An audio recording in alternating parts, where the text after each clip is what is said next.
Hello guys, welcome to my channel commerce tips and tricks. मैंने already general के आज start करना है, तो जो 3 टॉपिक्स ऑलरेडी मैंने डाल दिए, introduction, accounting equations and rules of debit and credit, ये तीनों टॉपिक्स के ब्लॉग ऑलरेडी मैंने डाल दिए हैं। तो जिन्होंने अभी तक इसको नहीं देखा प्लीज़ ये सारे कर लीजिए, क्योंकि ये सभी जो तीनों टॉपिक्स हैं बेस हैं। अगर ये बेस हम अच्छी तरह कर लेंगे तो आगे के टॉपिक्स भी आराम से समझ आ जाएंगे। अब मैंने जो नया टॉपिक तैयार किया है वो है जर्नल एंट्रीज। इसको मैंने 2 पार्ट में डिवाइड करा है, पार्ट 1 एंड 2। क्योंकि ये इसलिए करा है कि क्योंकि अगर टॉपिक ज़्यादा लंबा हो जाएगा तो स्टूडेंट्स कई बार ये सोचते हैं कि ये काफ़ी लंबा टॉपिक है, कैसे किया जाएगा, ऐसा ऐसा करके, राइट। दिमाग में 2-3 चीज़ें आ सकती हैं। तो टॉपिक्स तो बड़े ही मैंने सिस्टमेटिकली एंट्रीज को बाइफरकेट किया है, हाफ रफली एक में और दूसरी एक में। उससे क्या होगा, अगर आप एक टॉपिक अच्छी तरह तैयार कर लेते हो तो दूसरा टॉपिक भी नेक्स्ट डे या उसके एक दिन छोड़ के देख सकते हो, उससे आपकी तैयारी और अच्छी तरह हो सकती है। ऑलमोस्ट पूरे का पूरा चैप्टर मैंने इसमें कवर करा। जिनको भी जनरल एंट्रीज की प्रिपरेशन करनी है आप बड़े आराम से यहाँ से कर सकते हैं। ज़्यादा कहीं से देखने की इधर उधर आपको जरूरत पड़ेगी नहीं, अगर आप यहीं सभी एंट्रीज को अच्छी तरह कर लेते हैं। तो आज मैं स्टार्ट कर रहा हूँ ये जनरल एंट्रीज का टॉपिक, पार्ट 1। फर्स्ट मैंने एंट्रीज आज अपने ब्लॉग में डाली है। Thanks, let's start. सो ये मैं आपको स्टार्ट करा रहा हूँ। जैसे ये फर्स्ट एंट्री डेट है, यहाँ ये कॉलम्स आपको मालूम होने चाहिए कि डेट पर्टिकुलर, इसमें कॉलम होता है लेजर फोलियो LF। उसकी यूज कहीं नहीं होती, पर आपको जस्ट एक कॉलम बनाना पड़ता है पर्टिकुलर्स के बाद, that is called LF ledger folio. इसके बाद आता है आपका debit and credit column, right. तो डेट मैंने ऐसे नंबरिंग दे दी है 1 2 3, ताकि आपको थोड़ा इजी हो जाए कि कोई भी एंट्री आपकी मिस ना हो। अदरवाइज जो भी आपके एग्जाम में डेट आएगी आपने डेट लिखनी है यहाँ पे, जो भी मेंशन होगी। So start one by one. So first is Mahak started business with cash. महक कौन है? ऑनर है बिजनेस की। वो 1,50,000 से यानी 1,50,000 से कैश बिजनेस में डाल रही है, राइट। तो अब रूल आपको सारे इसके लिए आने बहुत जरूरी, जैसे आपको मैंने पहले ही कहा है कि rules of debit and credit already मैंने करा दिए हैं 6 टॉपिक्स में, तो आप जरूर कर लीजिए।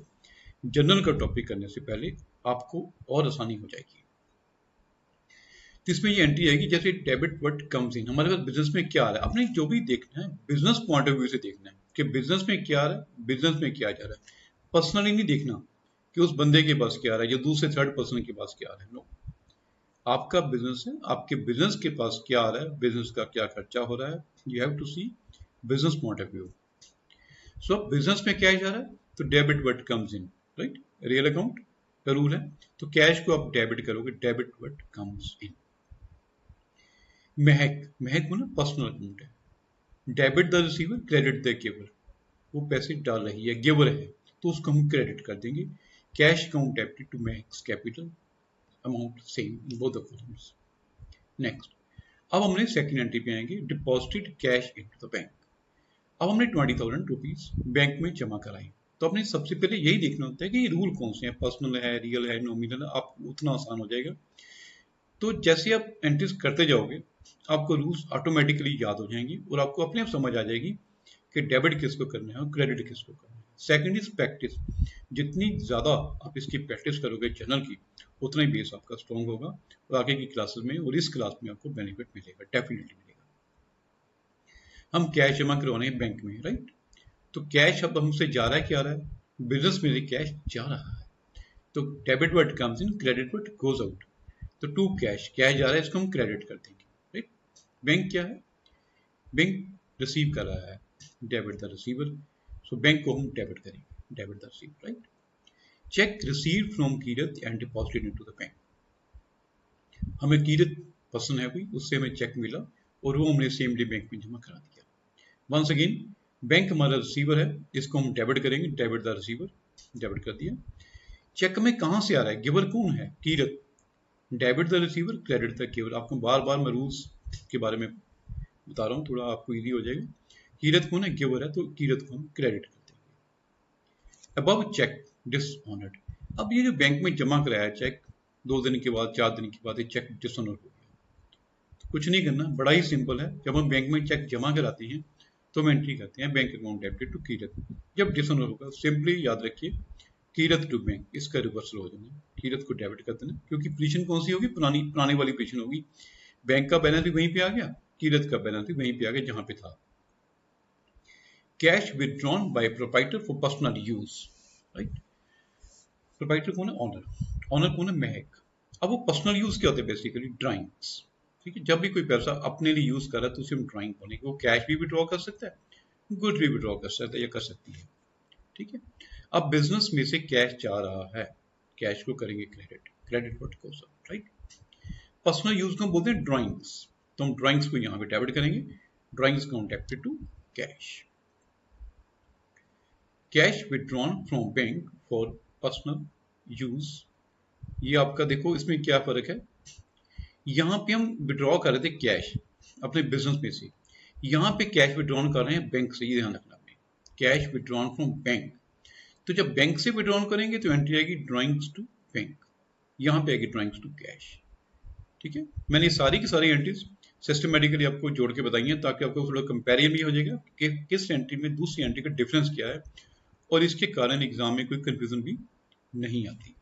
थोड़ा आगे बढ़ते हैं, ये थोड़ा एंट्री को स्क्रॉल करते हैं।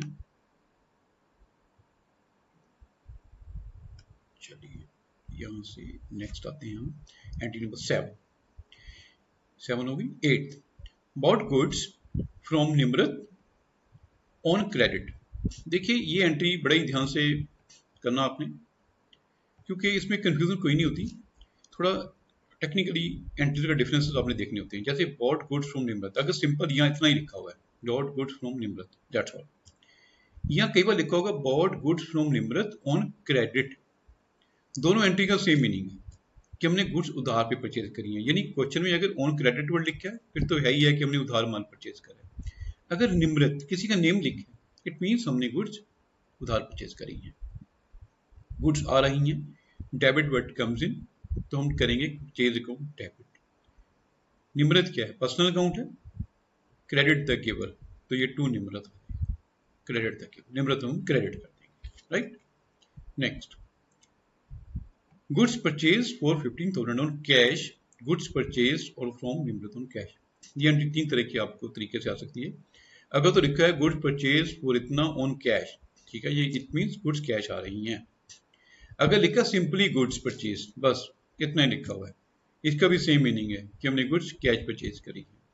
अगर लिखा है goods purchase from Nimrat on cash, ऐसे भी लिखा हो सकता है।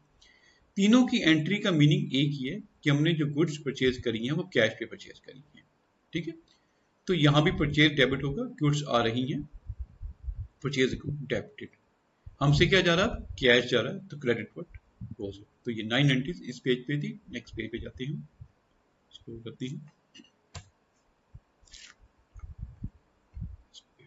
थोड़ा सा साइज इंक्रीज करते हैं ताकि आपको एंट्री थोड़ी सी आराम से समझ आ जाए।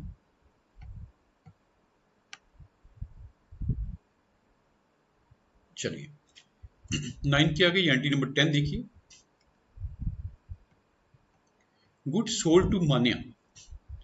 अब हम जो पहले एंट्रीज करिए, एंट्री नंबर 8 एंड 9 वो परचेज के रिलेटेड थी। अब एंट्री नंबर 10 एंड 11 ये सेल्स के रिलेटेड है। Good sold to Manya, name लिखा हुआ है, नेम मेंशन है, इट मींस हमने गुड्स उधार बेची है। तो मान्या कौन सा रिसीवर है, डेबिट द रिसीवर, मान्या को हम डेबिट कर देंगे, ठीक है। गुड्स जा रही हैं तो क्रेडिट हो जाएगा, क्रेडिट वर्ड गोज आउट, यहां मिलेगा सेल्स। जब सेल्स करोगे तो सेल्स वर्ड यूज करिए, परचेज करोगे तो परचेज वर्ड यूज करिए। कई बार ये एंट्री इस तरह लिखी हो सकती है, goods sold to Manya on credit. अब अगर ऑन क्रेडिट है इट मीन उधार, फिर तो क्लियर ही है। अगर गुड्स सोल्ड टू मान्या लिखा है it means goods also sold on credit, दोनों का सेम मीनिंग है। Next, goods sold for 30,000 on cash. अब एंट्री तीन तरह आ सकती है। गुड अगर कैश बेची है, ठीक है, गुड सोल्ड लिखा हो तो भी इट मींस गुड्स कैश बेची है। अगर टू मान्या फॉर कैश लिखा हो, सेम कि गुड्स कैश ही बेची हैं। तो अब हमारे पास कैश आ रहा है, debit word comes in, cash account debit, goods जा रही हैं, क्रेडिट वर्ड गोज आउट, उसको हम टू सेल्स कर देंगे। तो ये था परचेज और सेल का कंसेप्ट। थोड़ा आगे बढ़ते हैं, entry number 12, sold goods to Manpreet of the list price of 20,000 at a trade discount of 10%.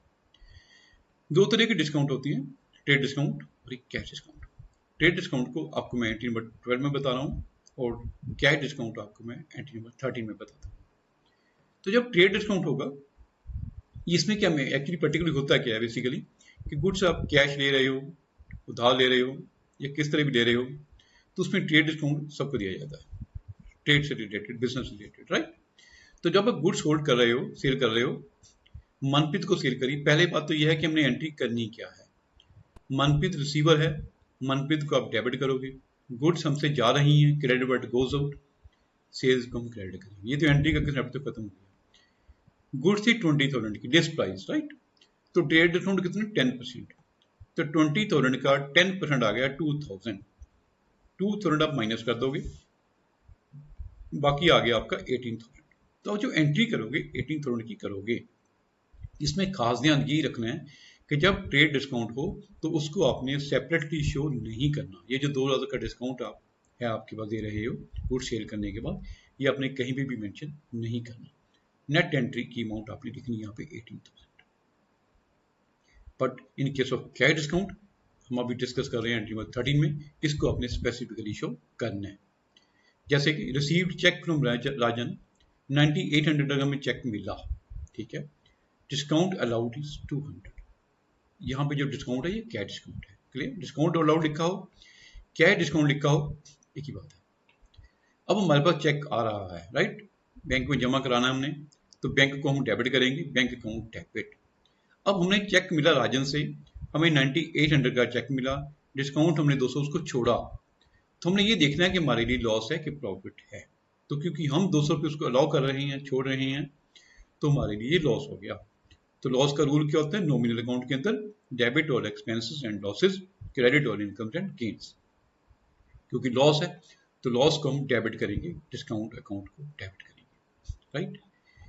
Check कहां से मिला, राजन से। राजन को ना पर्सनल अकाउंट, वो गिवर है, तो credit the giver to Rajan, हमारे पास क्रेडिट आ जाएगा। नेक्स्ट देखिए, paid to Chandni and company 8700, discount received 300। अब ये एंट्री इस एंट्री का रिवर्सल है। यहां पे कैश आ रहा था चेक, यहां भी हम पैसे दे रहे हैं।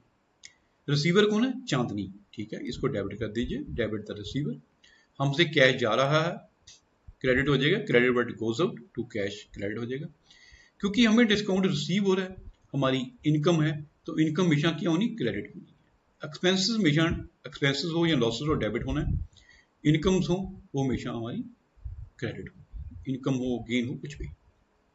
ये थी एंट्री नंबर 14। तो थोड़ा आगे बढ़ते हैं।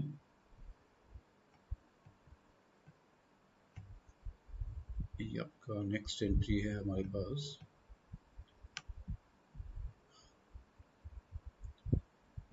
Entry number 15। Divya who owed us rupees 10,000 is declared insolvent।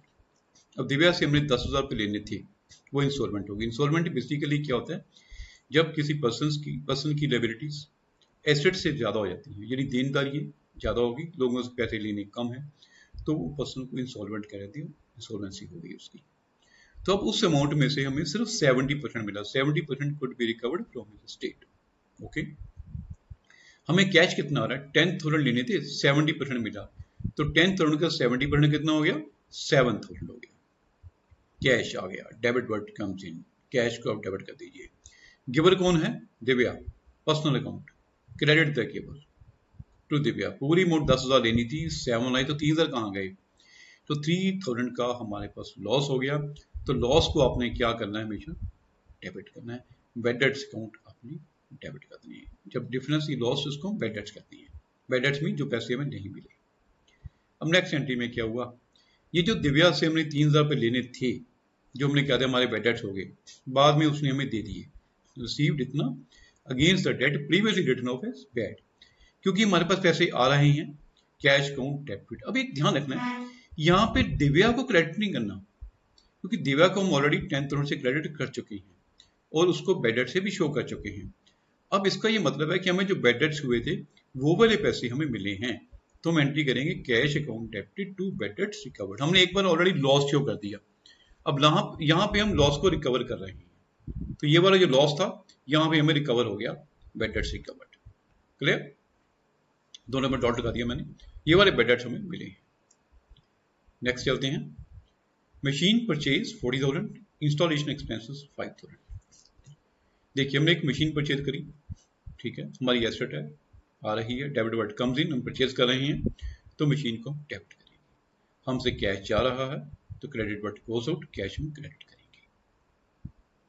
ध्यान ये रखना है कि अब एक बार कोई भी मशीन परचेज करो या कोई कार परचेज करो, कोई भी फिक्स एसेट आप परचेज कर रहे हो, जब भी कोई चीज़ आप इंस्टॉल करते हो, इसे हम इंस्टॉलेशन बोलते हैं, इंस्टॉल करते वक्त जो भी उस पर खर्चा आएगा आपने उसे सेपरेटली शो नहीं करना, एक ही एंट्री करनी है। जैसे हमने की है machine account debit to cash 45,000, तो इस सब को आपने प्लस कर देना है। मैं फिर रिपीट कर रहा हूँ, मशीन, फिक्स एसेट, कार, कोई भी आप परचेज करते हो, बिल्डिंग, तो उस वक्त आप परचेज करते वक्त अगर आप कोई भी इंस्टॉलेशन खर्चा करते हो, यानी खर्चा इंस्टॉलेशन के टाइम पे करते हो, तो सारे का सारा उसमें आपने ऐड कर दिया। चलिए नेक्स्ट चलते हैं 17 के बाद। तो ये बच की हमारी 3 एंट्रीज, 18, 19, 20, ये भी आपको मैं बताता हूँ।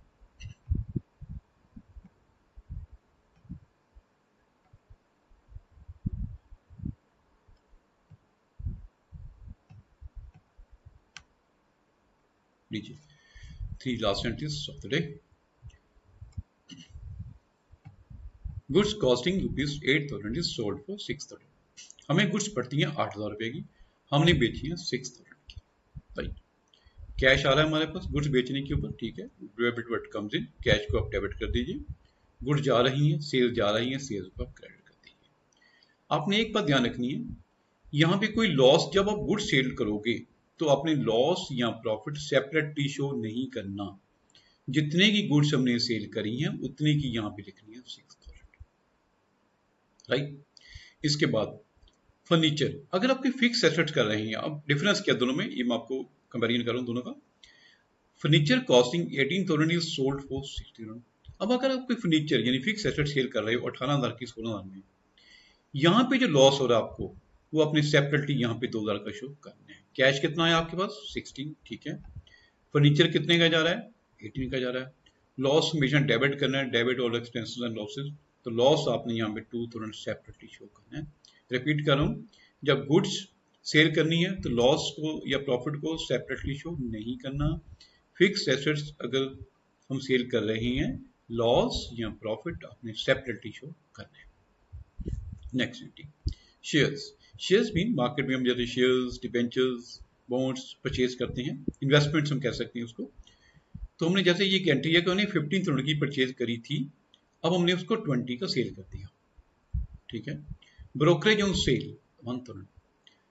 जैसे कि ब्रोकरेज क्या होता है, जस्ट लाइक कमीशन, जब आप शेयर परचेज करते हो तो भी देनी पड़ती है कमीशन, जब आप सेल करते हो तो भी कमीशन देनी पड़ती है। राइट, अब अगर आपने सेल करे शेयर 20,000 की, तो ब्रोकरेज 1,000 पे करी।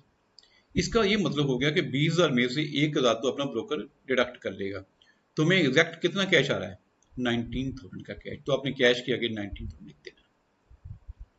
इन्वेस्टमेंट हमारे पास कितने की थी 15 की थी, इन्वेस्टमेंट मीन कॉस्ट प्राइस, तो यहाँ पे कॉस्ट प्राइस आ जाएगी 15,000। तो 19 में से 15 तो हमारी इन्वेस्टमेंट थी, हमारे पास कैश ज़्यादा आ रहा है, तो 4,000 का हमें प्रॉफिट हो गया। तो this is simply called to profit on sale of investment. ये थी आपकी जनरल एंट्रीज पार्ट 1। इसके बाद नया जो टॉपिक होगा वो जनरल एंट्रीज, जो रिमेनिंग एंट्रीज हैं वो पार्ट 2 में आपको दिखाऊंगा। इसका जो वीडियो आज अपलोड कर रहा हूँ वो आप अच्छी तरह इसको करिए। जनरल एंट्रीज का एक सिंपल सा लॉजिक है, इसको 1 बार 2 बार 3 बार जितनी बार आप करेंगे, मैं आपको फिर रिपीट करूँ कि बेस स्ट्रॉन्ग होना बहुत जरूरी है।